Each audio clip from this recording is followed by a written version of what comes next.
All right, so welcome. We are now recording today's session on how to use electronic meetings.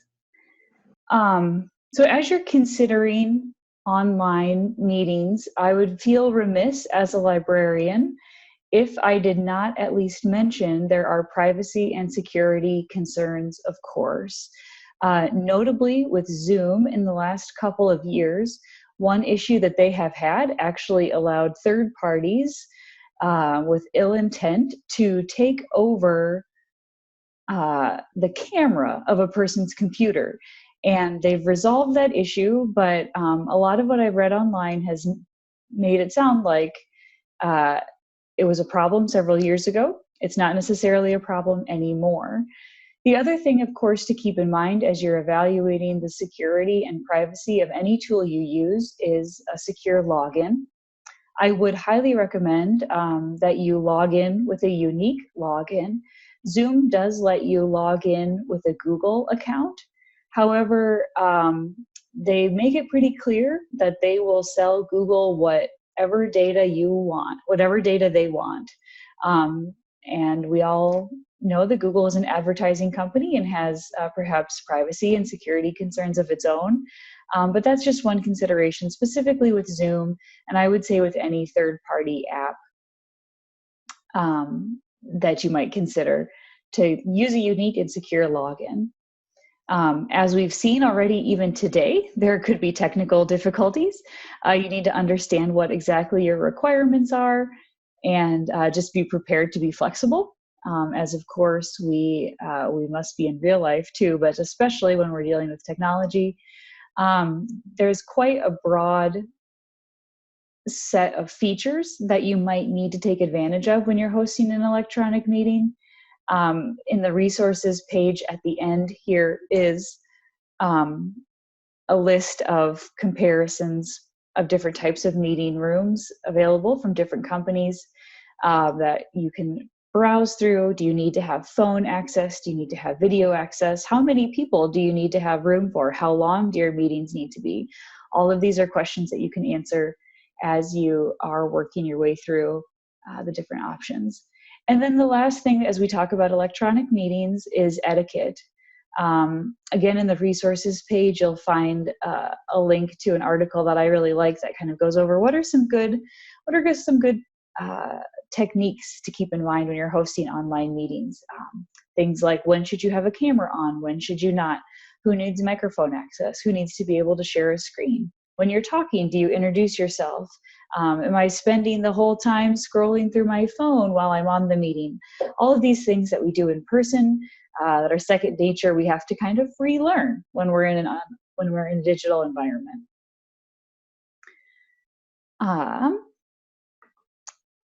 So now I want to stop sharing this presentation and do a quick demo of how to schedule a meeting in Zoom. I should say that the State Library has been using Zoom for a couple of years, and we really like it. It's been a really good platform for us. There are other options.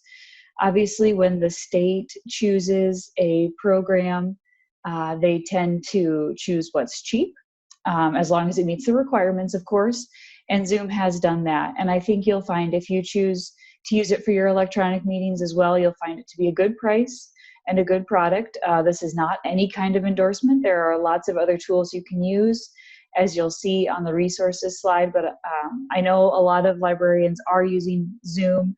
Many of you obviously have used it for our continuing education in the past. So you're somewhat familiar with it. I saw there were a couple dozen folks who had used it as a presenter before. So I just wanted to show you kind of what it looks like to schedule a meeting and how you might go about doing that. So when you sign into Zoom, there are a couple things to keep in mind. The first is that they do have a free account option that you can use, but they're beginning to limit what you can do with that free account. Unfortunately, they do not let you have meetings of more than 3 people for longer than 40 minutes, 40 minutes. So if you have a short meeting with maybe just a team member or two, the free option might be good for you. But if you need to have a longer meeting with more people, you will have to opt for one of their paid options. And when I looked yesterday, the first tier cost only about $15 a month. That's 1.5. So it's very reasonable, especially if you think this might be a short-term thing that you're working your way through while your library is closed or maybe in a reduced function because of the pandemic. So what, sir? Samantha, just real quick on that. I saw the other day, another seeing that on the chat, that it does allow, or at least before today, it allowed one-on-one meetings as much as you wanted. And it's that 100% limit for 40 minutes as it was, but then they're taking the Okay. off it. But it was as much as you want on one-to-one. Okay. Good to know. I had not seen that in their promo, but if that is what's happening, that is awesome. And Sam, this is Mary Ann. Mm-hmm. I learned from one of my library directors of a larger library today that used Zoom for a meeting earlier today, and he said that Zoom had lifted the 40-minute limit. Good to know. I don't know if he put that to the test. I've been looking for information online and only see that they did that several weeks ago for China. Presumably they're doing it elsewhere, but I have not yet seen definite confirmation other than what that director told me. Good to know. Yeah, I had also not seen that in any of the promo, but I hope that they do. That would make things a lot more flexible for folks for sure. I will say, however, that for one individual, one host account, you can have meetings of up to 100 people for up to 24 hours. And if any of you have board meetings that are more than 100 people and longer than 24 hours, we might need to have another conversation with you. But and that's for just $15 a month.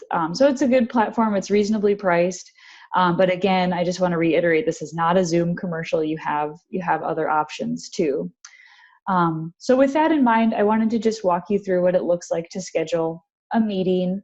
Once you sign into Zoom, you have a number of different options along here on the side. Meetings is right here, and it's really straightforward. I know that you all are reasonably tech savvy people.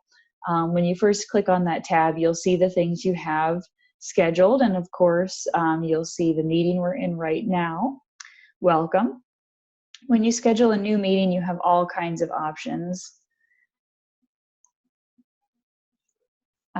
Date and time and length, obviously. I will say it asks for a duration, but I've never had it get mad at me if I said it was going to be 1 hour and we meet for 2, I've never had it told me, hey, you said this is only going to be 1 hour and we're going to kick you off. But good to put an approximate amount of time in there. It's important to set your time zone because when you invite someone to this meeting, if they're in Mountain Time or a different time zone, it will automatically adjust the meeting to whatever time they're in. I do want to take a minute to talk about registration and meeting passwords. If you are hosting a meeting, which is not an open meeting, Zoom is recommending right now that you do require registration because of the increased number of people using Zoom for secure business. There's been a rise in people just popping in to open meetings or to any meeting, as they might do, with us today. For example, this is a publicly available link, a publicly available meeting. They might have nefarious purposes come into our meeting and hijack the whole thing. So if you're meeting maybe as a staff team, or if you have a smaller non-open meeting, requiring registration and a meeting password is not a bad idea. But obviously this will not meet the requirements if we are talking about open meetings. If you're meeting as a board, obviously you need to make the meeting more open than that. So you would want to uncheck registration and uncheck the password so that anybody could join from your community who had a concern. You can change video settings here.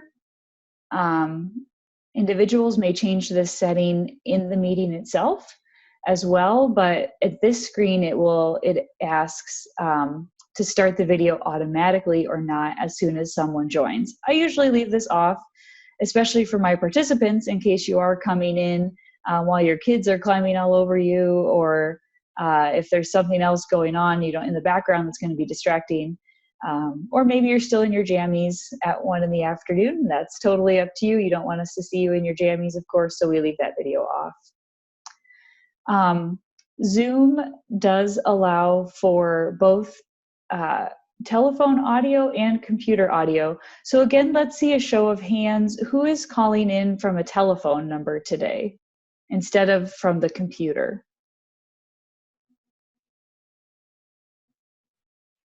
Not very many people, 7 or 8, 10 people maybe, using the telephone. So when you set the meeting up using the phone, your participants can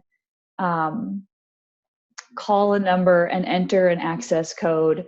As we saw in that video, he was having trouble with his access code to get into the meeting. And so this is a great option if somebody maybe doesn't have home internet, or maybe they only have a cell connection and they don't want to use a bunch of data to stream the meeting. They can have audio only access via a telephone number. And a number of other services do this too. Another thing that Zoom changed this week was the free accounts may no longer have a telephone number. So you have to have the first tier of paid usage for that. In the past, you used to be able to use a telephone even with a free account, but these days you cannot. Again, some more meeting options here. This is the one that is giving us trouble today, this enable waiting room. So in this case here, now this is why I'm getting all these notifications of people who need to come in to the waiting room before I admit them. And thank you to Becky, my co-host, for allowing them to come in. And again, this is where we can specify people like Becky, in my case, who's acting as an alternative host for me. So once you set all those options, you click save. And now we see we've gotten a meeting ID. We have no password here. And this is where we would invite attendees to join. So what you would need to publish to your board or to the public or to anyone who is coming online is this URL right here. And this ID will be needed if they are going to come in over the phone. So if they're doing the computer audio or the computer video, all they need is that URL. That's what needs to be published to meet the open meeting standards, as well as a phone number. And once they dial the phone number, they'll need that meeting ID to get on board as well. And this is pretty standard. You'll find it to be similar across a number of platforms, but this is how Zoom does it. I'm going to pause and just check the chat to see if there are any questions we need to address. Now, let's see. My kids have been using it for the group. Waive the 40 minutes sometimes and cut them off sometimes. Yeah, I believe that. Someone has a free Zoom account yesterday. They stated the participants are 100. Am I misinterpreting that?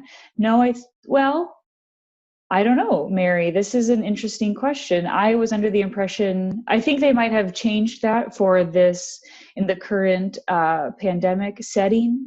Normally, I think you're limited when you have the free account, but they might have waived that now. Host up to 100 participant, unlimited 40-minute. Okay, so Becky has pasted in the chat as well some of what is currently on their website.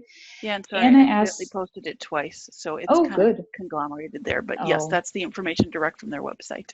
Perfect. Thank you, Becky. Can you kick someone off? Yes, you can do that. I have a screenshot of what it looks like to manage the participants here in just a minute, so I'll show you what that looks like. We do or do not want to enable the waiting room, Mara asks. The waiting room is helpful in some cases. For example, if I need to come in and kind of get stuff set up, or maybe get my background set up, or something like along those lines, the waiting room is nice because it drops everyone there, and then I can let them all in when I'm ready to go. What is not nice about the waiting room is that now, as this meeting, for example, is rolling on and it has the waiting room enabled, I keep getting notifications. Someone's in the waiting room, someone's in the waiting room, and I don't want to stop what I'm doing to let them in. So it's both a good thing and a bad thing, and it might just depend on your situation. If you get it wrong, can you edit the options? You sure can. So once you have your meeting set up, you have the edit this meeting option. You can go in and change the date or the time or the title, or add a password, anything like that. For a public meeting, do you recommend that we record it? Can one of the consultants weigh in on that?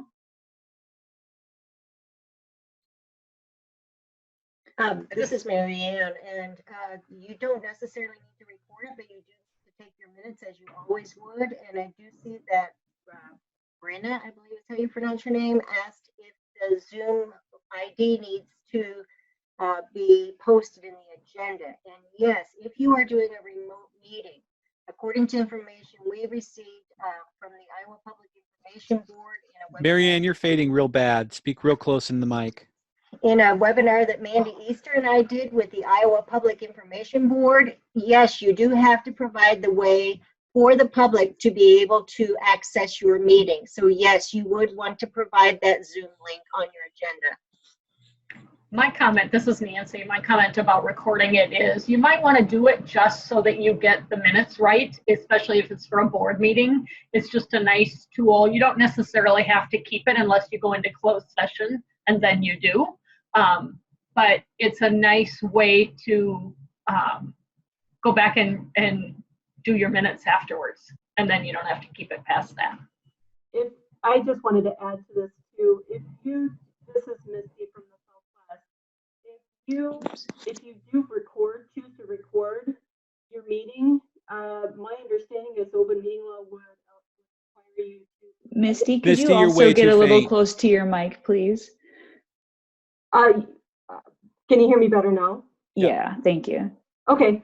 I would say if you do record it, if the public asks to view. Oh, now you're quiet again. Yeah, whatever you were just doing, do again, Misty. If you record it and somebody from the public asks to view that recording, you must provide it. So Okay, that's just so something to think about. what Misty has said, if she faded out a little bit for you, is that you have to provide the recording if you record it for any public member of the public who asks for it. Awesome. And again, one of the options is to record that meeting automatically. You have a limited amount of space in your Zoom account to record meetings, but you can record to your computer directly, and you'll have more space then. And your recordings, if you do record to your Zoom cloud, are available right here as well, recordings. I'm going to flip back over to my presentation. Close the chat here. Again, this is an example of what it looks like if you choose to use the phone option instead of the computer option. You have a number of numbers here. I think they have all of these numbers in the hopes that one of them is local, but I don't think any of them are an Iowa area code, of course. So one risk, of course, if someone's calling from a landline, are those long distance charges, which I had kind of even forgotten about long distance. We get so used to our cell phones and not having that be an issue. Someone asked about, the other thing I wanted to share with you all is how to share your screen, which I can't show how to share my screen unless I'm sharing my screen. So I had to take some screenshots this morning. But when you are the host or the presenter of a meeting, down at the bottom, as participants, you're used to seeing some of these icons, I imagine, but a co-host or host will have the option to share their screen. And so that's right here. It is always green colored. It's pretty obvious what you have to do. So once you click once on that, then you have the option to share your entire screen or a specific program on your screen. So if I only wanted to share the Chrome browser, for example, and then any other program I had running would not be visible. Typically, I choose to share my whole screen when I'm presenting, just because sometimes pop-ups behave strangely or other things.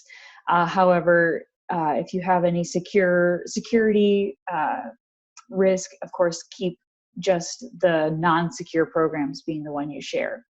The other thing to point out on this screen is that if you want to share a video or something with sound, like I did earlier, you must make sure to check this share computer sound so that any video or sounds you're playing over your computer come through as well. When you are the presenter, this screen is fuzzy. I had a convenient sample. This is my husband this morning. In between classes, I grabbed him to hop on a Zoom call with me and my kid. So when you are the presenter or the host, you have these options with any of your participants. You can stop their video. You can promote them to be a host or co-host. You can assign them to typing closed captions. That's not something I've experimented much with, but there is a resource on the resources slide coming up here about accessibility in online meetings that I would recommend you review. You can rename anybody, or you can put them on hold, which kind of kicks them back to that meeting room where you all started out, or you can remove them entirely to answer somebody's question from earlier. So you have lots of options as the presenter, as the host, with your different participants. Here's the resources I've been talking about. These will be available to you all. I liked this PC Mag article. It's current. It does talk a lot about, it seems to be pretty up to date with people changing their offerings in the light of the pandemic. So it's a good thing to review. They do have Zoom on that list, so you can compare it against other offerings. Privacy issues to be aware of using Zoom. I touched on those briefly, but again, just something to be aware of for yourself or for any of your board members or community members who are on with you. Zoom is offering a number of resources specific to our current situation with the pandemic. You can review those. A lot of it is things like online meetings are important. Here's some tips. I do want to highlight this from the University of Minnesota on accessible virtual meetings. They talk about the importance of publishing things like the link and the telephone number in advance, as well as making any materials you're going to share available beforehand, because I don't think that the screen share always cooperates really well with things like screen readers and that sort of thing. And then the Slack link down here, Slack is another online communication tool. A good one to review if you are working with your team, your library team, remotely, perhaps. Maybe not as relevant for board meetings or community meetings, but relevant if you are talking with your team. So with all that being said, we are coming up against our half hour. That is the end of my portion. I do want to highlight, let me back up 1 minute here. We've touched on it briefly. The Iowa Public Information Board does have quite a bit of information that they're keeping up to date in light of the pandemic now. So I would encourage you to review that as you're looking at moving meetings online, board meetings or trustee meetings. And I just want to reiterate, and I think Bonnie is here and can weigh in on this too, electronic meetings are fine all the time. So whether or not we're advised to stay home and only go out for essentials, you can have an electronic meeting all year round. I think Bonnie has an example of a small district where one of the board members is a snowbird.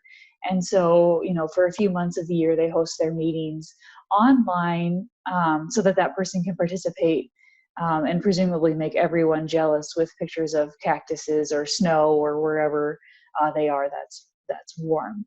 So do check out the Public Information Board website. They are keeping it up to date with additional guidelines. And I'm not an expert on that, but I know that your consultant, your district consultant can help you with that, as well as our law librarian, Mandy Easter, too. So all that being said, I'm going to head back down here and open it up either via chat or microphone. You should have microphone rights for any questions that you guys might have.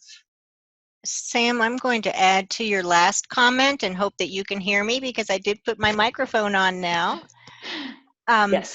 It is true that remote electronic meetings are legal in Iowa anytime, not just during a pandemic time. But the caveat is that anyone attending the meeting has to be able to hear everyone else who's coming in remotely, and people attending remotely have to be able to hear the people that are at the meeting. So a speakerphone can work, or a video conferencing such as we're doing now can work. But the important thing is that the public has to have a way to be able to access that meeting. That's the reason why email meetings do not work, because you cannot effectively share email everybody coming in at the same time.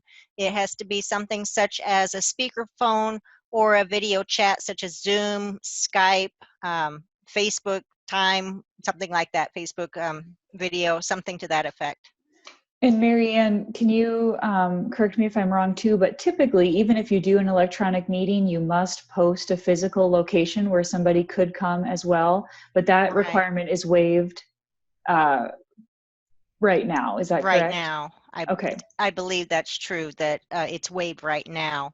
And I saw Nancy shaking her head too. But yes, under normal conditions, which we hope to return to sooner rather than later, you would be having a physical location. So most likely you'd be having your meeting in your library, but you would have an electronic means, let's say for a snowstorm and only 1 or 2 people can actually get to the library. Yeah, I'll chime in here. We just did this for a commission meeting, and because it's a public meeting and not everyone has access to the internet to get on Zoom or whatever format you want to use, you do have to have a physical location with at least one person in it, so that person can still fully participate. And again, right now that's probably waived because of the pandemic, but it will go back to being that way.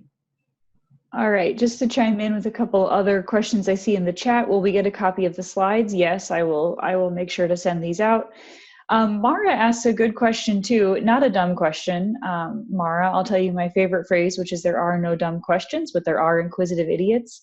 And that is definitely not what you are. This is a very good question. Does it make a difference if you have a PC? If some are on PCs, some are on iPads, phones, or Macs, if all are on different types of devices, will the screen share work well? Yes. I'm guessing some of you right now are probably on your phone and you can see my screen, or you're on a Mac or a PC and that works just fine. The one thing I will say about screen sharing from a Mac is that the newest version of the Mac OS operating system has you jump through an extra hoop to share your screen on Zoom. And so I would encourage you to just test that out beforehand, because you have to give Zoom an extra set of permissions in your settings, and I can send that link too. But if you're using the newest version of the Mac OS, you have to do that. Do you recommend using hardwired computer? I do recommend hardwiring in if possible, especially these days from a home network where I think the networks are really overloaded. I, however, am hardwired in and was hearing at the beginning that I was still having problems. So maybe you can't always count on that. But maybe if I was in person with you, I would still just be saying random words at random times. I will tell you, I want to interject really quick here, Sam, and I think Jay knows this as well. When we were looking at what software we were going to be using, whether it was Adobe or whatever we were moving from, one of the things we learned, and I actually did this with another organization, what we learned is when Zoom was created, they very, very deliberately made it for really low bandwidth. It has worked extremely well with low bandwidth just about everywhere today with more people on. So if you have high quality, if you have good bandwidth and you have a high quality wireless router, I have been wireless here for 5 years and I've never had a problem with it. So wireless works if you've got a decent setup. If you don't, you probably want the wired. And Yeah. just to piggyback on that too, out of all the webinar conference products that are out there, the Zoom installer is about the best thing out there. It's easy to get the app. It's easy to load it on whatever device you want. It's a very small device. If you're using like WebEx or some of those other things, it's a little more hoops. So I think you know, if you're talking about using this with trustee members who might not have the best computer setups on earth, but they definitely have an iPhone, it's very easy to get people to use this on an iPhone. If they're just going to be, you know, listening in and not presenting. Like I said, if you're presenting, you know, try and be wired in on a Windows computer. That's probably the best option. But yeah. Okay, Anna, did you want to chime in and test your microphone? I'm scrolling my way from top to bottom through the chats. Hear me? Yeah, a little soft. Do you want to try again? All right, how about now? Yeah, you sound great. Do you have any questions for us? No, I just wanted to make sure my new laptop, the microphone worked. So thank Sounds you. fine. Yeah. Can Becky or Mandy, if you're on, can you maybe think through the answer to this question about signing bills right now? If you want to think about that, and I will just. I saw that. Okay. And if, forgive me if somebody else wants to chime in, but I had seen that and told her we would answer that shortly. This might be a good time to pass a new policy saying that only one signature is required. It might be a time to say, I've got the bills here, and one person at a time comes to sign, disinfecting everything in between, of course. But those would be my recommendations at this point in time, and I'll let the others chime in. Okay, I would add two quick things to that. One is you have to check with the city, I think, as well, because they may have procedures in place, as well as I believe a lot of them talk about the bill paying process in the ordinance. That's actually part of the ordinance. So yes, we absolutely have had a thing that said, if we can't have a quorum, you can pay all normal bills. Anything extraordinary, you would have to have a meeting, just a quick meeting to do that. Let's see, I thought there was something else I was going to say and I forgot. Okay. Kathy, I think that's a good question. I think that would need to be, because signing those bills is not for the library, it's for your city. So I think that really needs to be a city decision. Yeah, and I would follow, this is Nancy, I would follow Becky on that. A lot of times, I know when we have to send financial things, they need the original signature, not a scanned copy. So that is definitely something you need to double check. But there are ways to do electronic signing, but I don't know how expensive they are. There's a question in the chat too about signing in with your Google account or with your Gmail account. What I mean by that is sometimes, you know, you can create an account and it'll say, you know, sign in with your email or sign in with Google. And if you do that second option of signing in with Google, they do send a lot more information to Google, or Google has a lot more information about your account. And so I usually just recommend that folks create a unique account for Zoom. There probably are still some security and privacy risks, but they are lesser than they might be if you're signing in directly with Google. That way too, if your Google account gets hacked, your Zoom account isn't also hacked, or vice versa. Scroll through.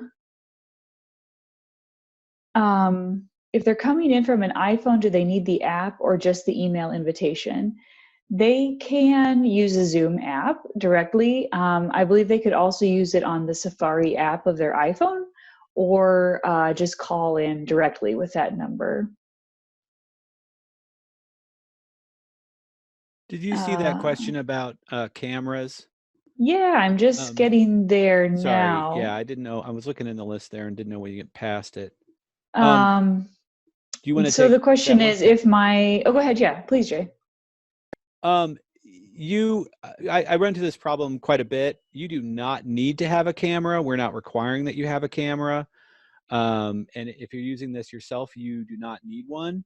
But if you think, this happens mostly with people who have desktops, because they probably don't realize they are going to need a separate camera. You know, they're going to have to attach a webcam to their computer.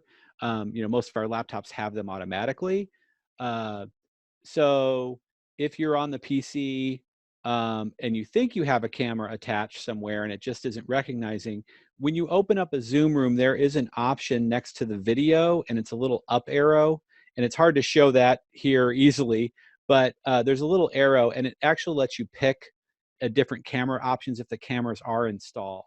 So that's how I just go play with it when you're, maybe, yep, great. Samantha can show you. It's right there. And if you pop that up, it'll have an option to pick what cameras might be installed on your computer. And that was Cynthia's question. Thanks. Yeah, so you could use an external camera if you don't have one built in, or you could, it's not required either. I'm scrolling through. Becky has a lot of helpful technical information from Zoom in the chat here. Oh, so there's something I don't know if you talked about, Sam. Yeah. Everyone who's participating in the call, if you would like to keep the chat, there's a little 3 buttons that says Save Chat, and it will send it to you. Yep. Yeah. So I think we touched on all the questions you guys are seeing in the chat. I'm just kind of scrolling through. One other, yeah, I am unmuted. One other thing, Sam, that I'm reviewing some of the information from the webinar that Mandy Easter and I did titled Open Meetings. And we did that with the then head of Iowa Public Information Board. And I strongly recommend you watch that as a good follow-up to this session. But the head of Iowa Public Information Board did say that it's advisable that in your meeting minutes, you include why you had the remote meeting. Okay. Thank you, Marianne. What other questions do you guys have? Maybe they're specific to Zoom and open meetings, or maybe they're not. Feel free to unmute yourself and ask, or type in the chat. We've got about 10 minutes here. Did you cover the question there? You can host a meeting with with a Mac. Sorry. Yeah. And I don't know about that one about what Janine's saying about phone call with a group call. Could you explain that a little bit more? What you're trying to get to there?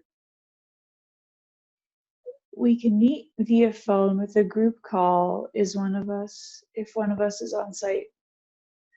Oh, okay. That may be a board thing. Yeah. So I think, Janine, in general, if you are hosting a board meeting via phone, you do typically need to publish a physical location where people can come and participate in that call. However, that requirement, as we understand it, is being waived. I don't have an end date on that, but during this pandemic season, where you would be able to only publish a phone number instead of the phone number and a location. This is Nancy too. I would also suggest doing a online meeting is better. You can share documents, and you get better buy-in from the people. I've done all phone call meetings when everybody just calls into a central phone, and it's a lot harder to get anything done and have everybody on the same page.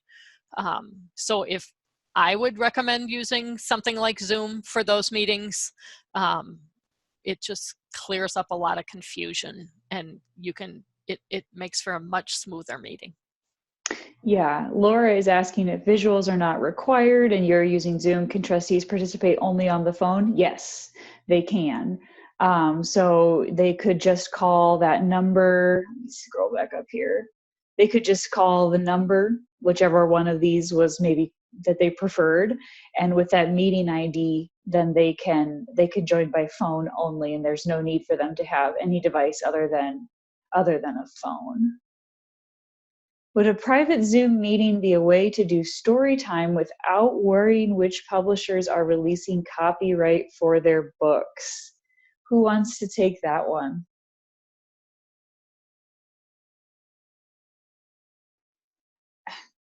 No, everyone is quiet over here. Or did I I'm lose going to say everyone? be really, really, really careful about that one, because I know a lot of authors have given permission, and Angie Manfredi might be one, especially if you're talking about youth materials to talk to. But it is not the author who sets copyright. So while the author may say, sure, go ahead and read my book online, as long as it's available to anyone publicly, you really run the risk of getting sued. And especially now, people are going to be watching that. So not everyone is taking this pandemic and giving grace for everything. So I would just really, really caution you. Nancy, there is actually a really great, or several really great spreadsheets out there, both in Iowa and outside of Iowa. Oh, many, good. many publishers are granting permission, and they've got some caveats. You have to announce that you're doing it through their good graces or whatever. But there are lots of them who have done that. So I think that may be something we'll address in those next couple of sessions that are coming up. But yeah, there are a lot of publishers who are allowing it. And you just have to look into it and find out. And also, I agree with Maria. The Carrie Russell from ALA has said it is fair use. I think a closed one would be really easy to not worry about. An open one, maybe not quite so much. Okay.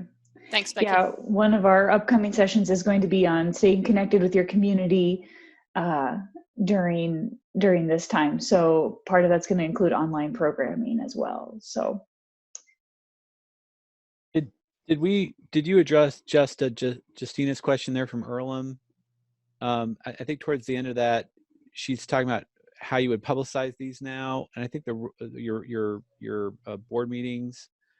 Could you get away with just posting the Zoom link on your website, or do you have to put it on Facebook? What's the online what's the notification regimen here? Because I think it's definitely, I don't know where it would.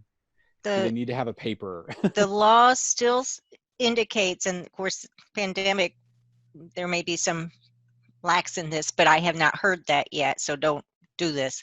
But according to the Iowa Public Information Board, when we did that session with them about open meetings, the law says that any public meetings have to be posted with a physical copy. And it's certainly commendable to post it on your website and Facebook and such, but he did say it also, the law says it has to be a physical copy. So I would still continue to post the physical copy of your meetings at whatever locations you typically do that. But definitely you want now more than ever to also post that meeting agenda on and the link to your remote access on your website and social media. Okay. Thank you, Marianne and Jay. Suggestions. So where are people, let's in the chat, can folks chime in with where they are posting physical copies right now if the library is closed? Are folks still posting the front door of the library, the city hall? We usually post inside the library. We post on the door or window so it's visible outside. I would say that is a good idea. Yeah, a lot of people saying they're posting on the front doors of their libraries. So I think that's a good if it's normally on a bulletin board inside the library, maybe you just change up your routine a little bit there. City Hall might be another good option, sure.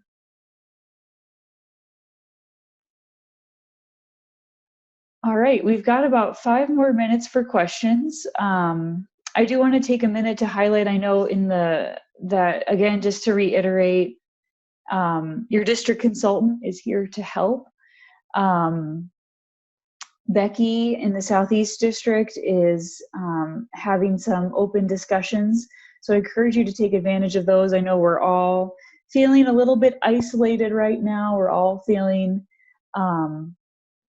cut off from our communities and our libraries. And I would just encourage you to take advantage of that time to connect with your consultant or others in your district. Do get involved in CE like this. So yeah, take care of yourself. Let's hear other questions or concerns you have in the chat. In our last 5 minutes here too, I'd love to hear from folks in our next week's Q&A with Mandy. What questions do you guys have for our law librarian that you want to make sure we address?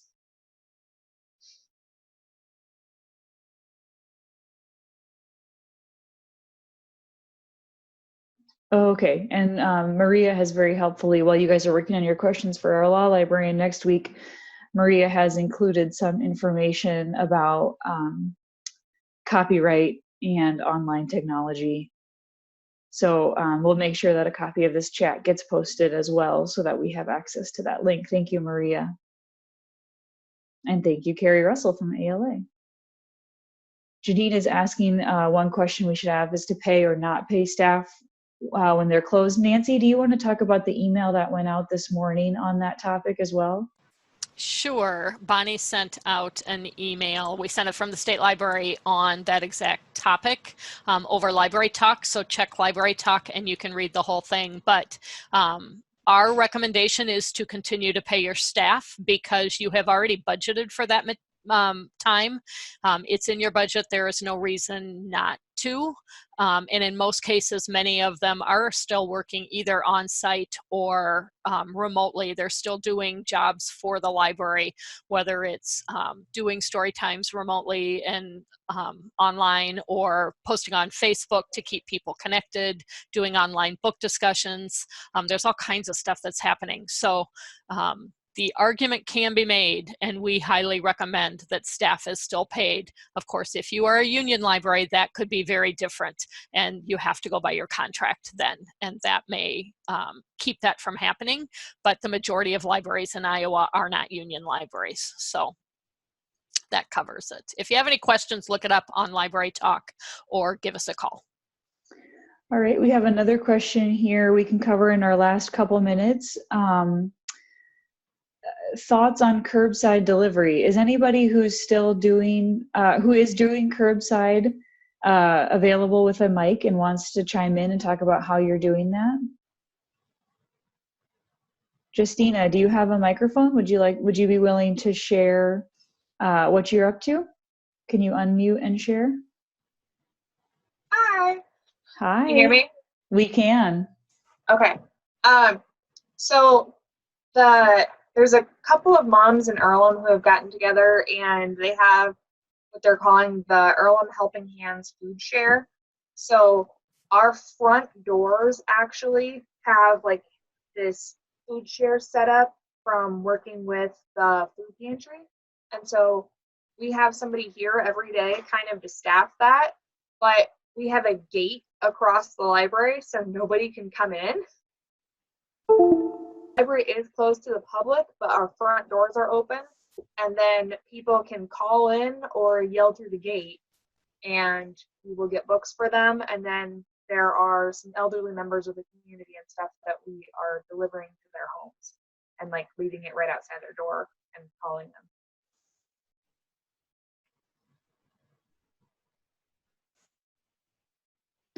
Thank you. I had to mute myself and turn my video off. My husband and I need to swap out in the office. Here he teaches a class starting in a couple minutes, work from home fun. Folks asking how people are staying safe and handling returns. Some folks saying gloves, leaving books in place for a week. I think if you get out online as well, you'll see some guidance from the American Library Association and other places on this topic. I don't think right now anybody is necessarily saying to stop this, but there are so many unknowns. I am certainly not any kind of biologist. I can't really comment on that, but I just encourage you all to use caution and keep doing research, keep watching for guidance from leadership, from Iowa Library Association and from the American Library Association on these topics.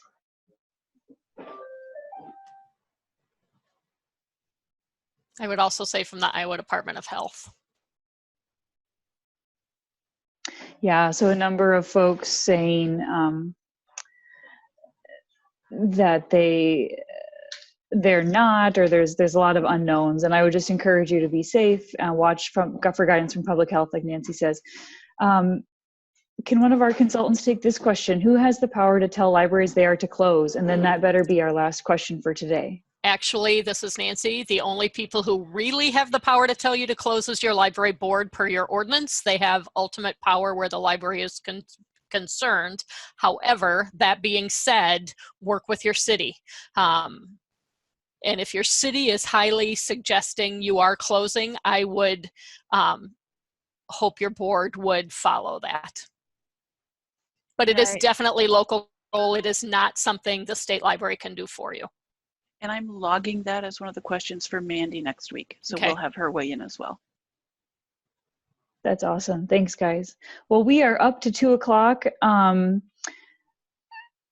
Lisa, we will add your question about city shutting down city buildings to our discussion with Mandy next week as well. So I hope you guys found this helpful. I'll start my video back up here and stop my screen share. Now you see my living room instead of my home office. Hi, everyone.